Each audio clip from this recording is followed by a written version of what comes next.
இந்த களத்தை நீங்க எப்படி பார்க்கறீங்க அப்படின்றது, இதற்குள்ள நிறைய கான்ஸ்பிரசி தியரி எல்லாம் இருக்கு. நீங்க உங்களுடைய இருப்பை காண்பிப்பதற்காகத்தான் இந்த வன்னியர் உள்ஒதுக்கீடுன்ற அஸ்திரத்தை எடுக்கிறீங்களா? அது உங்களுக்கு ஒரு கட்டத்துல நெருக்கடியா மாறவும் வாய்ப்பு இருக்கே.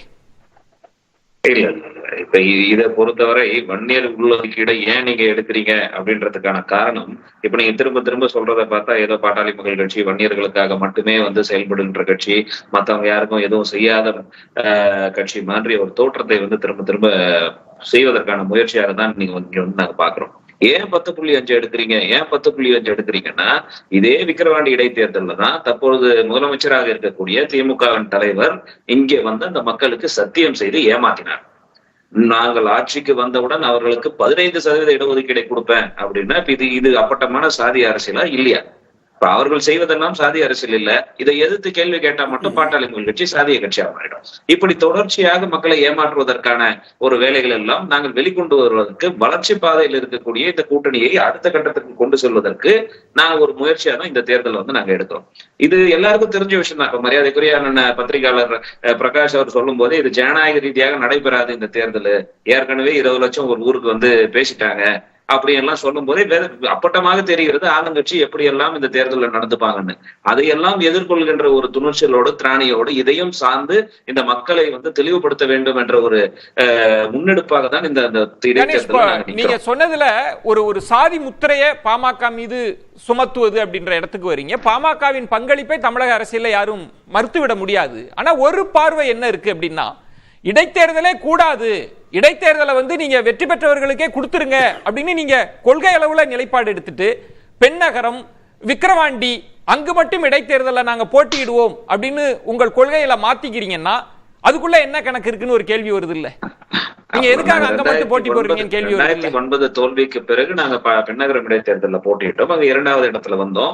அதற்கு பிறகு அங்க நடந்த இந்த விஷயங்கள் எல்லாம் வைத்துதான் நாங்க இடைத்தேர்தலே போட்டியிட வேண்டாம் என்ற கொள்கை முடிவு எடுத்து வந்தோம். அதற்கு பிறகு ஒவ்வொரு தேர்தலையும் நாங்க மாற்றத்துக்கான அரசியலை முன்னெடுத்து ஒரு மாற்று சக்தியை உருவாக்க வேண்டும் என்று நாங்க பல முறை தோல்வி அடைந்தும் கூட, கடந்த நாடாளுமன்ற தேர்தலில் இந்த அமைக்கப்பட்ட கூட்டணி ஒரு வளர்ச்சிகரமான கூட்டணியாக, வளர்ச்சி பாதையில் இருக்கக்கூடிய கூட்டணியாக சென்று கொண்டிருக்கிறது. இப்ப உதாரணத்துக்கு சொல்லணும்னா, அந்த தேர்தல்ல இப்ப சொன்ன மாதிரி உண்மைதான், வாக்கு சதவீதம் 18% இந்த கூட்டணி 2 திராவிட கட்சிகளும் இல்லாம பெற்றிருக்கு.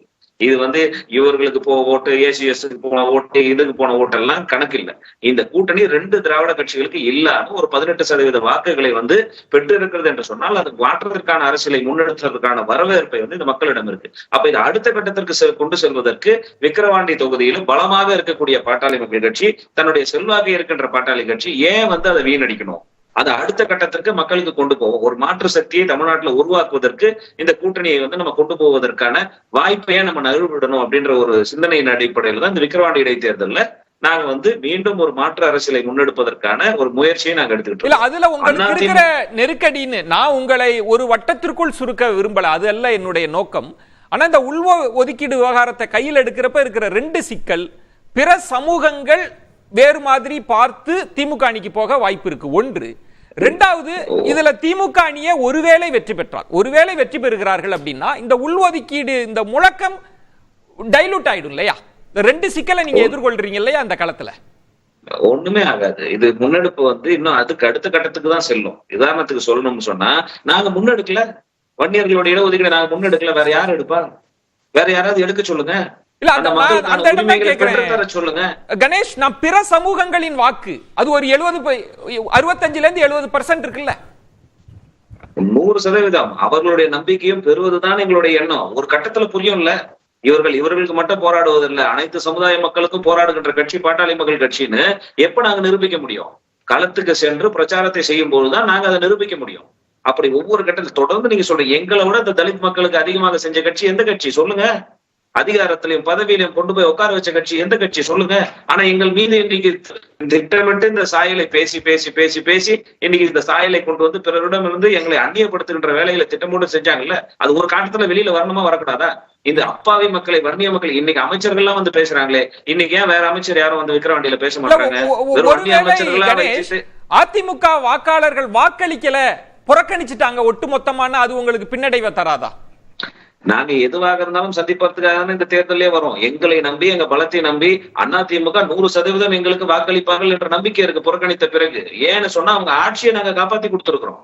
இன்னைக்கு நேற்று அல்ல, இதற்கு முன்னே இந்த இடைத்தேர்தலையே நாங்க அவங்களுக்கு வாக்களித்து எங்களுடைய ஆதரவோடு அவங்க மிகப்பெரிய வெற்றி அடைஞ்சிருக்கிறாங்க. அதற்கு முன்னாடி 2019 தேர்தல்ல நாங்க எங்களையே முழுக்க அவங்க தியாகம் செய்து அவர்களை வெற்றி அடைந்து அவங்க ஆட்சியை காப்பாற்றுவதற்கான வேலைகளை எல்லாம் நாங்கள் அவங்களுக்கு செஞ்சு கொடுத்திருக்கோம். அந்த நன்றியோட அவங்க இந்த 100% எங்களுக்கு வாக்களிப்பார்கள், இந்த விக்கிரவாண்டி தேர்தலில் வெற்றி பெறுவோம் என்பதில் எந்த மாற்று கருத்தும் இல்ல. இதையும் தாண்டி நாங்க சொல்றோம், நாங்க இப்படி நீங்க ஒரு தர்க்கத்தை வைப்பீங்க அப்படின்னு தெரிஞ்சிருந்தா அதிமுக போட்டியே போட்டிருப்பாங்க போல இருக்கே.